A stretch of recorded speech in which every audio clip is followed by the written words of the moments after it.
আসসালামু আলাইকুম। সুপ্রিয় শিক্ষার্থীরা কেমন আছো তোমরা? আজকের ভিডিওটি হচ্ছে এসএসসি ও এসএসসি পরীক্ষার্থীদের জন্য। পরীক্ষায় যেভাবে সৃজনশীল লিখলে তুমি ভুল হলেও অবশ্যই 10-এ 10 পাবে। মাত্র একটি টেকনিক ব্যবহার করতে পারলেই হবে। তো টেকনিকটা কি আমি সেটা দেখিয়ে দিচ্ছি। সৃজনশীল লেখার টেকনিক। তোমরা প্রথমে কথাগুলো মনোযোগ দিয়ে শোনো, তারপর টেকনিকটা অ্যাপ্লাই করবা, ঠিক আছে? আর কথাগুলো না শুনে এমনি লিখে দিলেই কিন্তু নাম্বার উল্টা কাটা যাবে, ঠিক আছে? সেজন্য মনোযোগ দিয়ে ভিডিওটা দেখো, তাইলে পুরো বিষয়টা ক্লিয়ার হয়ে যাবে। দেখো, 1 নং প্রশ্ন উত্তর। ধরো আমি 1 নাম্বার পারতেছি, বা 1 নাম্বার না লিখে আমি 2 নাম্বার লিখতেছি, বা 2 নাম্বার না লিখে আমি 3 নাম্বার লিখতেছি, কোনো অসুবিধা নেই। যেটাই লিখো, আ ধরো আমি 1 নাম্বার লিখতেছি, 1 নং প্রশ্নের উত্তর ক, ঠিক আছে? সেম এভাবেই লিখব। আর এখানে 1 নং প্রশ্নের উত্তর খ। তো তোমরা করো কি? অনেকেই করো, 1 নং প্রশ্নের উত্তর এটা লিখে ক এখানে লিখো, তারপরে এখানে কি লিখো? খ লিখো। তো তোমরা 1 নং প্রশ্ন উত্তর এই জিনিসটা লিখো না। তো এই জিনিসটা অবশ্যই লিখবা। তো দেখো, এটুকুর মধ্যে কিন্তু শেষ নয়, আরও অনেক কাজ আছে। কীভাবে সৃজনশীল অ্যাপ্লাই করতে হবে সেটাও দেখিয়ে দিচ্ছি।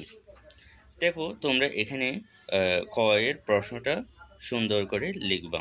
তো তোমাদের প্রশ্নের যেই উত্তরটা চাইবে অবশ্যই সেই উত্তরটা এখানে লিখতে হবে, ঠিক আছে? তোমাদের খ, গ এবং ঘ এর মধ্যে উত্তর যেমন হবে হোক, কিন্তু ক এর উত্তরটা অবশ্যই সঠিক কথা হবে। এটা কিন্তু মাথায় রাখতে হবে। তারপর খ এর উত্তর যদি একটু ভুল হয় তাও কিন্তু নাম্বার পাবা।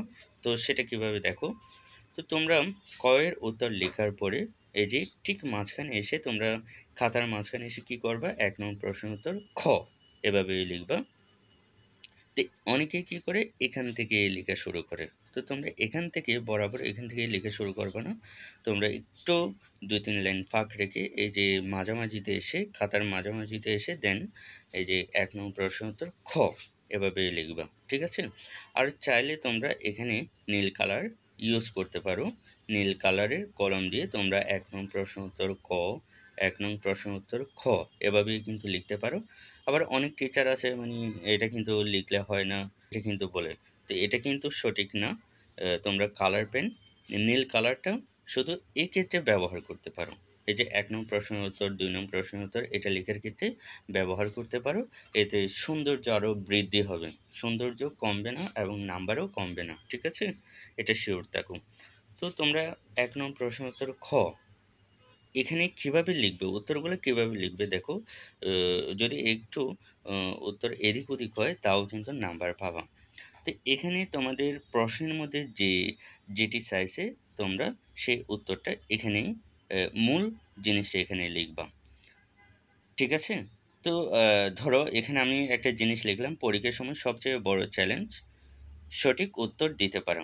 পরীক্ষার সময় সবচেয়ে বড় চ্যালেঞ্জ কী তা ব্যাখ্যা করো। এটা তোমাদের প্রশ্নের মধ্যে আসছে ধরো, তাহলে তোমরা এখানে কি লিখবা? পরীক্ষার সময় সবচেয়ে বড় চ্যালেঞ্জ সঠিক উত্তর দিতে পারো। তাহলে আমরা কিন্তু প্রশ্ন থেকেই উত্তরটা নিয়ে আসতে পারতেছি। দেখো, প্রশ্নের মধ্যেই কিন্তু উত্তরটাই ছিল। দেখো ভালো করে দেখো, যে পরীক্ষার সময় সবচেয়ে বড় চ্যালেঞ্জ, এখানে কি বিষয়টা আমাদের লিখতে হবে? সঠিক উত্তর দিতে পারা। তার মানে মূল জিনিসটা আমাদের 1 ওয়ার্ডে বা 2 ওয়ার্ডে এখানে মূল বিষয়টা আমাদের লিখে দিতে হবে, ঠিক আছে? তো এরপরে আমাদের সে জিনিসটা এখানে কি করতে হবে? ব্যাখ্যা করতে হবে। তো তোমাদের এটার জন্য কিন্তু 1 নাম্বার, ঠিক আছে? তুমি এই জিনিসটা যদি লিখতে পারো তাহলে কিন্তু তুমি 1 নাম্বার পেয়ে যাচ্ছ। তারপর এই জিনিসটা, এই যে তুমি এখান থেকে এটুকু পর্যন্ত লিখতেছো, তাও কিন্তু এটার জন্য 1 নাম্বার, আর এটার জন্য 1 নাম্বার। তাহলে তোমার খতে নাম্বার হচ্ছে টোটাল 2 নাম্বার। তো তুমি এই উত্তরটা যদি লিখতে পারো তাহলে সেক্ষেত্রে তোমাকে 1 নাম্বার অবশ্যই দেবে। আর এই উত্তরটা যদি তোমার সঠিক হয় তাহলে এখানে যদি একটু তুমি এদিক ওদিক করে সেটা একটু ব্যাখ্যা প্রদান করো, তাহলে কিন্তু তুমি 2 নাম্বার নিশ্চিতভাবে পেয়ে যাচ্ছ। ঠিক আছে? নিশ্চিতভাবেই কিন্তু পেয়ে যাচ্ছ। এই উত্তরটা যদি একটু ভুলও হয়, তোমার এই উত্তরটা যেহেতু শিক্ষকই পেয়ে গেছেন, তাহলে এই জিনিসটা আর দেখবে না। ঠিক আছে? এই জিনিসটা না দেখেই তোমাকে এই জিনিসটা দেখেই তোমার উত্তর যেহেতু এখানে পেয়ে যাচ্ছে, তাহলে ব্যাখ্যার মধ্যে তুমি কি লিখছো সেটা তেমন একটা দেখে না, জাস্ট লিখা আছে কিনা সেটা দেখবে। লিখা দেখেই তোমাকে ২ এ ২ দিয়ে দেবে। তাহলে এই যে এটাতে ১ এ ১ পেয়ে যাচ্ছ, আর এটাতেও কিন্তু ২ এ ২ পেয়ে যাচ্ছ। এখন দেখো গতে এবং ঘতে তোমরা কিভাবে লিখবে এবং খুব সহজে একটা টেকনিক ব্যবহার করেই কিন্তু গ এবং গতে তোমরা নাম্বার পেয়ে যাবা। তো দেখো কিভাবে লিখতে হবে। দেখো এখানেও আমরা লিখব ১ নং প্রশ্নের উত্তর গ। তাহলে এখানে দেখো তোমাদের মূল জিনিসটা, এই যে প্রশ্নের মধ্যে যে জিনিসটা চাইবে সেই জিনিসটা এখানে জাস্ট বসায় দেবে। ঠিক আছে? পরীক্ষার সময় সবচেয়ে বড় চ্যালেঞ্জ সঠিক উত্তর দিতে পারা। তো তোমার প্রশ্নটা কীরকম হতে পারে? পরীক্ষার সময় সবচেয়ে বড় চ্যালেঞ্জ আ উম কী করা? তো সে সম্পর্কে অধ্যাপকের সাথে কী করো? সাদৃশ্য করো বা তোমার মূল বক্তব্য উপস্থাপন করো। এই টাইপসের ধরো প্রশ্ন আসছে। তো আমরা জাস্ট এই যে প্রশ্ন থেকেই তোমাদের যে প্রশ্নটা থাকবে গতে, সেই প্রশ্ন থেকেই কিন্তু তোমাদের হুবহু উত্তরটা বসায় দিতে হবে। তো প্রশ্নের মধ্যেই কিন্তু উত্তরটা আছে। ঠিক আছে? এই যে কথাগুলো কিন্তু প্রশ্নের মধ্যেই আছে। জাস্ট ১ টা বা ২ টা ওয়ার্ড তোমার নিজে থেকে লিখে দিতে হবে। মূল যে কথাটা, সেই কথাটা এখানে লিখে দিতে হবে। ঠিক আছে? এখন তোমরা এদিক থেকে কীভাবে লিখবে? এই যে এখানে আমি কিন্তু ফাঁক রাখছি। তো এটা একটা প্যারা। তোমাদের গতে কিন্তু টোটাল ৩ টা প্যারা করতে হবে। ১ টা প্যারা, ২ টা প্যারা, তারপরে অন্য পেজে গিয়ে আরেকটি প্যারা করতে হবে। তাইলে ৩ প্যারার জন্য তোমাদের ৩ নাম্বার। ধরো তুমি এই আনসারটা করতে পারছো, প্রশ্ন থেকে উত্তরটা হুবহু ১ ওয়ার্ডে বা ২ ওয়ার্ডে উত্তরটা লিখে দিতে পারছো, তাহলে কিন্তু তুমি ১ এ ১ পেয়ে যাচ্ছ। ঠিক আছে? তারপর এই জিনিসটা তুমি লিখতে পারছো, এটাতে হচ্ছে ১, তাহলে এখানে এটাতে ১, এটাতে ১, তার মানে তুমি ২ পেয়ে যাচ্ছ। অন্য পেজে গিয়ে তোমার আরেকটা প্যারা লিখতে হবে, সেটার জন্য ১, তাহলে তুমি ৩ এ ৩ পেয়ে যাচ্ছ গতে। ঠিক আছে? তো এখন দেখো আমাদের এখানে উত্তর কিভাবে সাজাতে হবে। ধরো তুমি কিছুই পারতেছো না, তাহলে এখন এই জিনিসটা কিভাবে লিখবা? এই যে এখানে আমি বলে দিচ্ছি কিভাবে আনসার করবা। এটা তো গেল।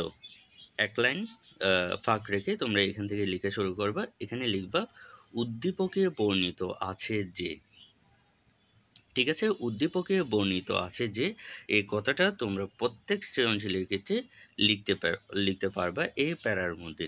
তো এখানে উদ্দীপকে বর্ণিত আছে যে বলে আমরা উদ্দীপক থেকে এই যে মূল কথাগুলো আমাদের প্রশ্নের সাথে যেই কথাগুলা লিখতে হচ্ছে, সে কথাগুলো আমরা এখানে লিখে দেব। ঠিক আছে? দেখে, দেখে আমরা উদ্দীপকটাই লিখে দেব এক কথায়। এখানে তোমার নিজের থেকে কিছুই লিখতে হবে না। জাস্ট আমরা কি করব? উদ্দীপকটাই এখানে বসাবো। তো তুমি এখানে কি লিখছো? টিচারে তো বুঝবে। তুমি এখানে উদ্দীপকটাই লিখছো। উদ্দীপকে বর্ণিত আছে যে বলে আমরা উদ্দীপকের কথাটা, মূল কথাটা এখানে নিয়ে আসবো। তারপরে এখন কি করতে হবে? এই যে এই প্যারাটাও গেল। ঠিক আছে? উদ্দীপক থেকে লিখলাম। এখন উদ্দীপকের সাথে তোমার পাঠ্য বইয়ের একটা সাদৃশ্য করতে হবে। উদ্দীপকের সাথে তোমার প্রশ্নে যে জিনিসটা দিছে, সেই জিনিসটার সাথে তোমার পাঠ্য বইয়ের সাথে একটু মিলাতে হবে। তাহলে দেখো এর জন্য আরেকটা প্যারা করতে হবে।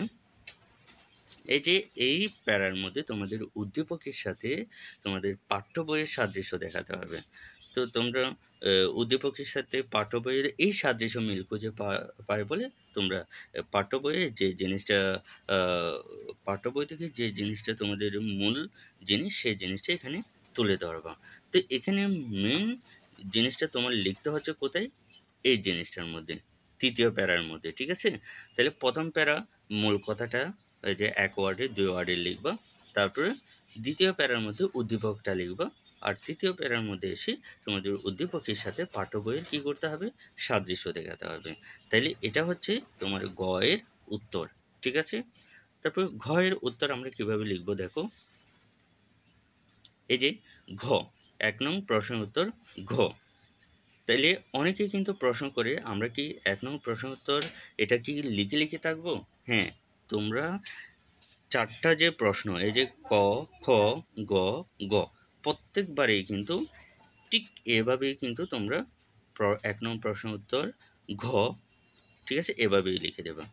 এভাবে লিখলে তোমাদের জন্য একটা বেনিফিট, সেটা হচ্ছে টিচারে যখন খাতা দেখবে তখন তোমার খাতা কোন ক্যাটাগরির স্টুডেন্ট সেটাই কিন্তু বুঝে নেবে, তোমার খাতা দেখেই কিন্তু প্রমাণ হয়ে যাবে। তো এই জিনিসগুলো যদি তুমি অ্যাপ্লাই করতে পারো, তোমার লেখা কিন্তু তেমন একটা দেখবে না, জাস্ট 1 লাইন 2 লাইন দেখবে, এরপরে তুমি রচনার মতো করে লিখো, অসুবিধা নেই, তাইলে কিন্তু নাম্বার পেয়ে যাবা। তো এখন গতে তোমরা কিভাবে উত্তর করবা সেটা দেখো। তো এখানে মূল এই যে প্রশ্ন থেকে দেখে তোমরা প্রশ্নে কথাগুলো লিখবা, দেন প্রশ্ন থেকে মূল জিনিসটা, যে উত্তরটা চাইছে সেই সঠিক উত্তরটা এখানে লিখবা, ঠিক আছে। লিখে তারপরে এখানে মাঝখানে ফাঁক রাখবা, তাহলে একটা প্যারা, দুইটা প্যারা। তো গতে কিন্তু 4টা প্যারাই লিখতে হয়, এর পরের পেজে গিয়ে তোমরা আর 2টা প্যারা লিখবা। তো এখন দেখো, এই যে এই প্যারার মধ্যে তোমরা কি লিখবা, এই যে আমি গতেও বলে দিছি, এই প্যারার মধ্যে তোমরা উদ্দীপকে বর্ণিত আছে যে, এই কথাটা লিখবা। উদ্দীপকে বর্ণিত আছে যে বলেই দেন তোমরা উদ্দীপক থেকে লিখে শুরু করবা। উদ্দীপক থেকে তোমাদের যে টপিকটা প্রশ্নের মধ্যে চাইছে সেই টপিকটাই এখানে বসায় দেবা, ঠিক আছে। দেখে দেখে উদ্দীপক থেকে এখানে মূল টপিকটা বসাবা। তো এখন উদ্দীপকের সাথে তোমার কি করতে হবে, এই যে এটা একটা প্যারা গেল, একটা প্যারা, 2টা প্যারা, এখানেই কিন্তু তোমরা এই পেজের মধ্যেই তোমরা এই 2টা প্যারা শেষ করবা। অন্য পেজে তোমাদের আরেকটা প্যারা শুরু করতে হবে। তো দেখো, আরেকটা প্যারার মধ্যে তোমরা উত্তর কিভাবে লিখবা, এই যে তোমাদের উদ্দীপকের সাথে আমি কিন্তু গতেও বলে দিছি, তো সেম প্রশ্ন উত্তর তোমাদের ঘতেও করতে হবে। তো তোমাদের এই যে উদ্দীপকের সাথে পাঠ্য বইয়ের যে সাদৃশ্যটা আছে, সেই সাদৃশ্য, সেই কাহিনীটাই তোমরা এখানে উপস্থাপন করবা। জাস্ট এখানেই কিন্তু তোমরা এটুকুর মধ্যেই, পেজের এটুকুর মধ্যে মাঝামাঝিতে এসে তোমরা কথাটা শেষ করবা, ঠিক আছে। তো এরপরে এখানে আরেকবার ফাঁক রাখবা 1 লাইনের মতো, তারপরে এটা একটা প্যারা। তাহলে আমি ঘরের জন্য কয়টা প্যারা বললাম, 4টা প্যারা বললাম। কেন 4টা প্যারা হলো, 4টা প্যারার মধ্যে তোমাদের 4 নাম্বার, তো যেহেতু 4 নাম্বার সেহেতু তোমাদের 4 প্যারাই লিখতে হবে। তো এখন দেখো, এই প্যারার মধ্যে তোমাদের কি করতে হবে, এই প্যারার মধ্যে তোমাদের ব্যক্তিগত একটা মতামত পোষণ করতে হবে। এই যে উদ্দীপকের সাথে পাঠ্য বইয়ের এই সাদৃশ্য, তাহলে তোমার একটা ব্যক্তিগত মতামত তুমি এখানে বসায় দেবা। তাহলে এখানে কিন্তু উম, তোমার একেবারে হুবহু যে বইয়ের মতো লিখতে হবে, একেবারে যে হুবহু গাইড বইয়ের মতো লিখতে হবে, সেটা কোনো কথা নেই। সৃজনশীলের মধ্যে তুমি যত বানিয়ে লিখতে পারো ততই কিন্তু নাম্বার, এটা খেয়াল রাখবা। এইখানে সৃজনশীলে এক একজনের উত্তর এক এক রকম হবে। এখানে কিন্তু অনেকেই এই গরুর রচনা বসায় দেয় ভিতরে, কেন বসায় দেয়, এই যে প্রশ্ন উত্তর সবগুলা কিন্তু পরে পরে দেখে না, সেজন্যই এখানে মাঝখানে যায় লিখুন তোমরা, এই যে প্রথম দিকে 1 লাইন বা 2 লাইন তোমরা অবশ্যই সঠিক লিখবা, দেন তোমরা ভিতরে যা ইচ্ছা লিখো, কোনো অসুবিধা নেই, এর মধ্যেই কিন্তু তোমরা পুরো নাম্বারটা পেয়ে যাবে। তো তোমাদের যেহেতু ঘতে 4টা প্যারা লিখতেছো, তাহলে 4 প্যারার জন্য তোমাদের 4 নাম্বার অবশ্যই দিতে হবে, নাম্বার কাটতে পারবে না। আর অবশ্যই সৃজনশীল লেখার ক্ষেত্রে তোমরা লেখাটা অবশ্যই পরিষ্কার রাখার চেষ্টা করবা, একদম ক্লিন। এই যে মাঝখানে ধরো তোমাদের এখানে একটা ওয়ার্ড ভুল হয়ে গেছে, সেই ওয়ার্ডটা কিন্তু কাটার দরকার নেই, কেন, এই যে কাটলেই কিন্তু চোখে পড়বে, এটাই বেশি, ঠিক আছে। সেজন্য তোমরা ভুল হলেও কিন্তু মাঝখানে এভাবে ওভার রাইটিং করবে না, কাটাকাটি করবে না, এইটুকুর মধ্যেই রেখে দেবা, তারপরেও কিন্তু নাম্বার পাবা। কেন নাম্বার পাবা, কারণ এটা চোখে পড়বে না, কারণ সৃজনশীল এই যে লেখাগুলো কিন্তু সবাই পড়ে দেখে না, ঠিক আছে। প্রথম 1 লাইন 2 লাইন পড়বে, দেন বাকিগুলোতে এমনিতেই নাম্বার দিবে, কারণ 1 লাইন 2 লাইন পড়ে তুমি কোন ক্যাটাগরির স্টুডেন্ট সেটা কিন্তু বুঝে নেবে। তো সেই জন্য প্রথম 2 লাইন, সর্বোচ্চ 2 লাইন তোমরা কী করবা, ঠিক রাখবা, আর বাকিগুলা যেরকম ইচ্ছে সেরকম লিখবা। আর অবশ্যই আমি যেভাবে বলছি প্যারা আকারে সেভাবে লেখার চেষ্টা করবা, তাহলে কিন্তু অবশ্যই তুমি 10-এ 10 রাখতে পারবা। তবে সেক্ষেত্রে একটা কথা, সেটা হচ্ছে তোমাদের ক এর উত্তরটা অবশ্যই অবশ্যই সঠিকভাবে লিখতে হবে, সঠিক হতে হবে, আর না হলে কিন্তু তোমাদের 9 নাম্বার হয়ে যাবে, ঠিক আছে। তো এটাই হচ্ছে আজকের ভিডিও। ভিডিওটি ভালো লাগলে অবশ্যই লাইক, কমেন্ট, শেয়ার করবে। সম্পূর্ণ ভিডিওটি দেখার জন্য অসংখ্য ধন্যবাদ। আসসালামু আলাইকুম।